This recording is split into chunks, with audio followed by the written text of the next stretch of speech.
Chào mừng các bạn đến với video hôm nay. Hãy cùng khám phá 10 loài chim hiếm gặp nhất trên thế giới mà có thể bạn chưa từng biết đến. Ngoài kia trong những khu rừng rậm sâu thẳm hay trên những hòn đảo xa xôi, có những sinh vật kỳ diệu nào đang tồn tại không? Hôm nay, tôi sẽ cho các bạn thấy những loài chim trông như bước ra từ phim viễn tưởng. Chúng ta sẽ đi từ con vét duy nhất trên thế giới không biết bay, đến một con đại bàng khổng lồ có thể săn cá khi. Đây là một cuộc phiêu lưu khám phá những điều kỳ diệu nhất của tự nhiên.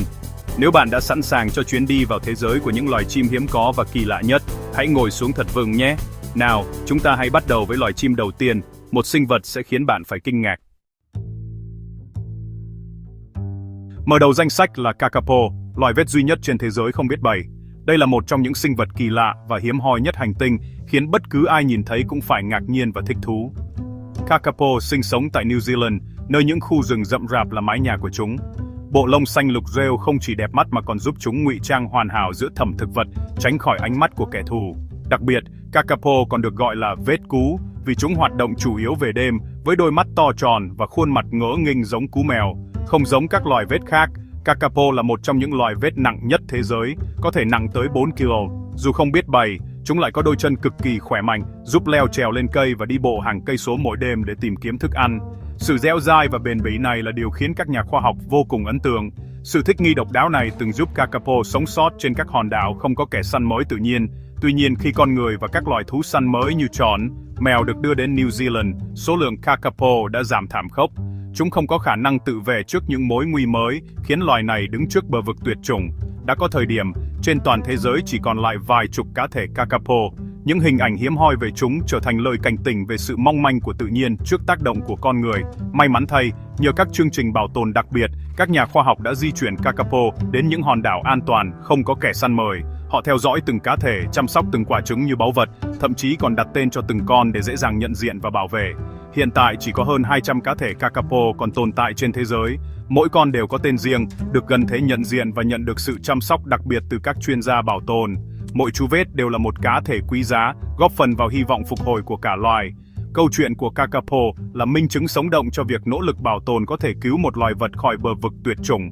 Đó là thành quả của sự kiên trì, tình yêu thiên nhiên và khoa học hiện đại. Một con vét đi bộ, nặng ký, thân thiện và vô cùng đặc biệt, kakapo thực sự là kho báu sống của New Zealand và là niềm tự hào của cả thế giới. Hành trình sinh tồn của chúng là nguồn cảm hứng cho mọi nỗ lực bảo vệ động vật hoang dã trên hành tinh này.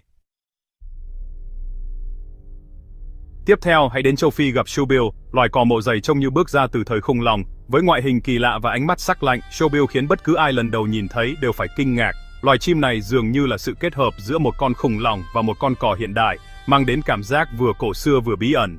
Với chiếc mỏ khổng lồ hình chiếc giày, shoebill là kẻ săn mồi đáng sợ, đủ mạnh để xuyên qua da cá sâu con. Cái mỏ này không chỉ giúp chúng bắt mồi mà còn là vũ khí lợi hại, có thể nghiền nát những con cá lớn, rùa, thậm chí cả rắn. Khi săn mồi, shoebill sử dụng mỏ như một chiếc búa thép, tung ra những cú đốp cực kỳ chính xác và mạnh mẽ.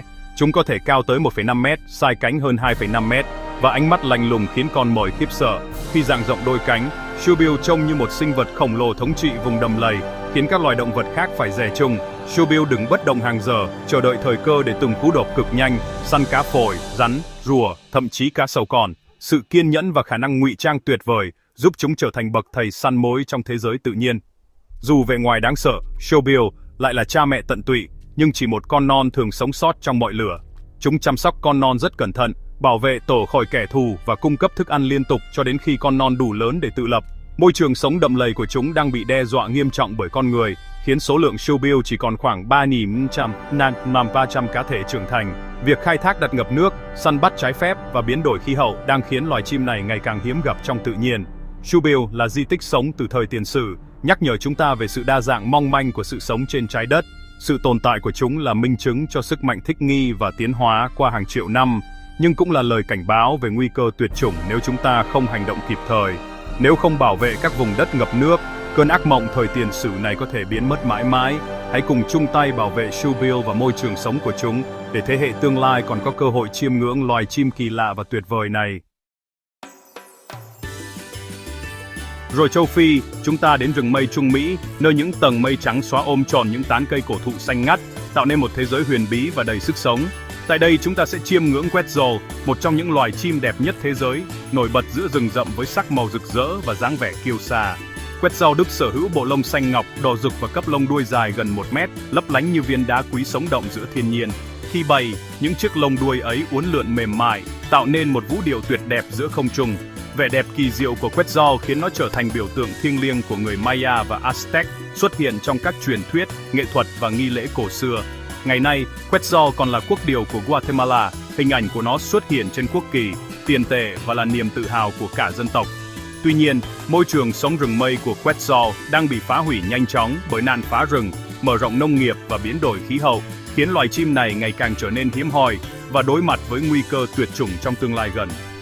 Bảo tồn Quetzal không chỉ là bảo vệ một loài chim quý hiếm, mà còn là gìn giữ cả hệ sinh thái rừng mây độc đáo và di sản văn hóa lâu đời của khu vực này. Khi bảo vệ Quetzal, chúng ta cũng đang bảo vệ hàng trăm loài động thực vật khác, cũng như những giá trị truyền thống của cộng đồng bản địa. Các khu bảo tồn thiên nhiên và du lịch sinh thái đang góp phần quan trọng vào việc bảo vệ Quetzal, đồng thời tạo sinh kế bền vững cho người dân địa phương. Dù vậy, số lượng Quetzal vẫn tiếp tục suy giảm và chúng hiện được xếp vào nhóm sắp bị đe dọa, cần sự chung tay của cả cộng đồng quốc tế. Việc nhìn thấy một con Quetzal trong tự nhiên là trải nghiệm vô cùng hiếm có, khiến bất cứ ai cũng phải trầm trồ trước vẻ đẹp kỳ diệu của thiên nhiên. Hình ảnh Quetzal nhắc nhở chúng ta về sự mong manh của tự nhiên và trách nhiệm bảo vệ những giá trị quý giá ấy cho thế hệ mai sau. Hãy cùng nhau bảo vệ những khu rừng cuối cùng để Quetzal mãi mãi là viên ngọc rực rỡ của rừng rậm Trung Mỹ, tỏa sáng giữa thiên nhiên hoang dã. Chuẩn bị gặp kẻ săn mồi đỉnh cao của Nam Mỹ, đại bàng Harpy. Với chiều cao hơn 1 mét, sai cánh hơn 2 mét và móng vuốt to như gấu, Harpy là nỗi khiếp sợ của rừng rậm. Chúng săn lười, khi và các động vật sống trên cây, lao xuống với tốc độ kinh hoàng và sức mạnh nghiền nát xương con mồi. Đại bàng Harpy chỉ sinh sản 2 năm một lần, nuôi một con non duy nhất, khiến tốc độ phục hồi quần thể rất chậm. Mối đe dọa lớn nhất là mất rừng. Môi trường sống và nguồn thức ăn của chúng đang biến mất nhanh chóng. Ngoài ra, Harpy còn bị săn bắn do sợ hãi hoặc hiểu lầm. Hiện chúng được coi là sắp bị đe dọa, đã biến mất khỏi nhiều khu vực ở Trung và Nam Mỹ. Bảo vệ Harpy nghĩa là bảo vệ cả hệ sinh thái rừng Amazon. Nếu Harpy còn tồn tại, khu rừng vẫn còn khỏe mạnh. Tiếp theo là đại bàng Philippines, quốc điểu và là một trong những loài chim săn mồi hiếm nhất thế giới. Với mào lông ấn tượng, sai cánh hơn 2 mét và chiếc mộ khổng lồ, chúng là vua sư tử của bầu trời Philippines. Chúng săn các loài động vật sống trên cây, bao gồm cả khi, và cần lãnh thổ rộng lớn để tồn tại. Số lượng chỉ còn khoảng 400 cấp sinh sản, cực kỳ nhỏ bé và quý giá. Nguyên nhân chính là mất rừng do khai thác gỗ, chuyển đổi đất và săn bắn bất hợp pháp. Dù giết một con đại bàng có thể bị phạt tù nặng, nạn săn bắn vẫn tiếp diễn. Quý đại bàng Philippines đang nỗ lực cứu loài chim này qua nghiên cứu, phục hồi môi trường và nhân giống nuôi nhốt. Họ đã thành công thả đại bàng non trở lại tự nhiên, nhưng đây là cuộc chạy đua với thời gian. Đại bàng Philippines là báu vật có cánh, cần được bảo vệ trước khi quá muộn. Đến Indonesia, gặp chim thiên đường Wilson, sinh vật sặc sỡ bậc nhất hành tinh. Con đực có đầu xanh lam, cổ vàng, lưng đỏ, ngực xanh lục và hai lông đuôi xoắn ốc tím bạc, không loài nào sánh được. Tất cả vẻ đẹp này là để gây ấn tượng với con cái qua màn trình diễn tán tỉnh ngoạn mục. Chúng chỉ sống trên 2 đảo nhỏ, Waigeo và Batanta, khiến phạm vi phân bố cực kỳ hạn chế. Phá rừng và khai thác mỏ có thể xóa sổ toàn bộ quần thể chỉ trong chớp mắt. Dù hiện chỉ sắp bị đe dọa, tương lai của chúng rất bấp bênh, lại là mục tiêu của buôn bán động vật hoang dã. Bảo vệ rừng nguyên sơ trên 2 đảo này là chìa khóa để những vụ công sặc sỡ này tiếp tục tồn tại. Đừng để điều nhảy kỳ diệu của chim thiên đường Wilson chỉ còn trong ký ức. Câu chuyện tiếp theo là về hy vọng, thần ưng California, loài chim bay lớn nhất Bắc Mỹ. Những năm 1980, chỉ còn 27 cá thể do ngợ độc trì mất môi trường sống và các mối đe dọa khác. Các nhà khoa học quyết định bắt giữ toàn bộ cá thể hoang dã để nhân giống nuôi nhốt, một canh bạc lớn. Nhờ nỗ lực không mệt mỏi, những con non đầu tiên được thả lại tự nhiên năm 1992, đánh dấu sự hồi sinh kỳ diệu. Hiện nay, số lượng đã tăng lên hơn 500 cá thể, hơn một nửa sống hoang dã. Tuy nhiên, ngộ độc trì vẫn là mối đe dọa lớn, các nhà bảo tồn phải liên tục kiểm tra và điều trị cho chim hoang dã.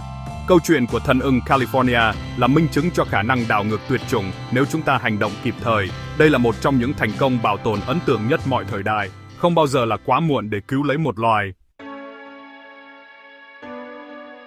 Đến Dominica, quê hương của vẹt hoàng đế, Cicero, quốc điểu và là loài vẹt lớn nhất chỉ Amazon. Với bộ lông xanh lục, đầu và cổ tím hoàng gia, cánh đỏ sậm, chúng là một trong những loài vẹt ấn tượng nhất thế giới.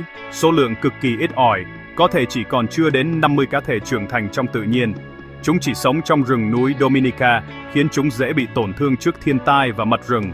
Cơn bão Maria năm 2017 đã tàn phá môi trường sống, nhưng những con vết kiên cường vẫn sống sót. Chính phủ và các tổ chức bảo tồn đang nỗ lực bảo vệ loài chim quý giá này qua các khu bảo tồn và chương trình giáo dục. Việc nhìn thấy một con vết hoàng đế trong tự nhiên là trải nghiệm cực kỳ hiếm, chỉ dành cho số ít người may mắn. Mỗi lần nhìn thấy chúng là một dấu hiệu hy vọng cho tương lai của loài vết hoàng gia này. Vị trí A quần, Streseman's Bristlefront, loài chim nhỏ màu nâu sông ẩn giật ở rừng Đại Tây Dương, Brazil. Trong nhiều năm, người ta nghĩ rằng nó đã tuyệt chủng cho đến khi một quần thể nhỏ được tái phát hiện gần đây. Nhưng quần thể này cực kỳ nhỏ, năm 2018, chỉ còn một cấp và một con non, rồi cháy rừng tàn phá môi trường sống. Sau thảm họa, các nhà khoa học chỉ tìm thấy một cá thể mái duy nhất còn sống, có thể còn cá thể khác chưa phát hiện, nhưng thực tế là loài này đang đứng trên bờ vực tuyệt chủng. Các tổ chức bảo tồn đang chạy đua bảo vệ rừng, trồng lại cây và hy vọng tìm được cá thể đục còn sót lại. Họ thậm chí cân nhắc bắt giữ cá thể cuối cùng để nhân giống cứu loài. Streseman's Bristlefront là lời cảnh tỉnh về tốc độ mất đa dạng sinh học. Đây là bộ mặt của cuộc khủng hoảng tuyệt chủng đang diễn ra ngay trước mặt chúng ta. Số 1. Madagascar pochard, loài vịt lần từng được cho là đã tuyệt chủng. Số lượng giảm mạnh do mặt môi trường sống và cá ăn thịt. Đến cuối thế kỷ 20, loài này bị tuyên bố tuyệt chủng. Năm 2006, một nhóm nhỏ được phát hiện ở hồ nước núi lửa xa xôi, chỉ còn 22 cá thể. Hồ này không lý tưởng, vịt con khó sống sót, loài chim này vẫn đứng bên bờ vực thẳm. Một chiến dịch giải cứu khẩn cấp được phát động, thu thập chung, nhân giống nuôi nhốt. Sau nhiều năm, họ đã nhân giống thành công một đàn vịt khỏe mạnh, mục tiêu là đưa chúng trở lại tự nhiên. Và cuối cùng, những con đầu tiên đã được thả về hồ Sofia năm 2018. Đây là đỉnh cao của hơn một thập kỷ nỗ lực không mệt mỏi. Madagascar pochard là minh chứng cho sự kiên trì và hy vọng trong bảo tồn. Đôi khi, sự sống vẫn có thể trở lại từ cõi chết. Vậy là chúng ta đã kết thúc hành trình khám phá 10 loài chim hiếm nhất và đáng kinh ngạc nhất trên thế giới. Mỗi loài đều có câu chuyện độc đáo, vẻ đẹp riêng và cuộc đấu tranh sinh tồn đầy cảm hứng. Bạn ấn tượng nhất với loài chim nào? Hãy để lại bình luận bên dưới. Nếu thích video này, đừng quên like, chia sẻ và đăng ký kênh để không bỏ lỡ những hành trình tiếp theo. Cảm ơn các bạn đã xem, hẹn gặp lại trong video tiếp theo.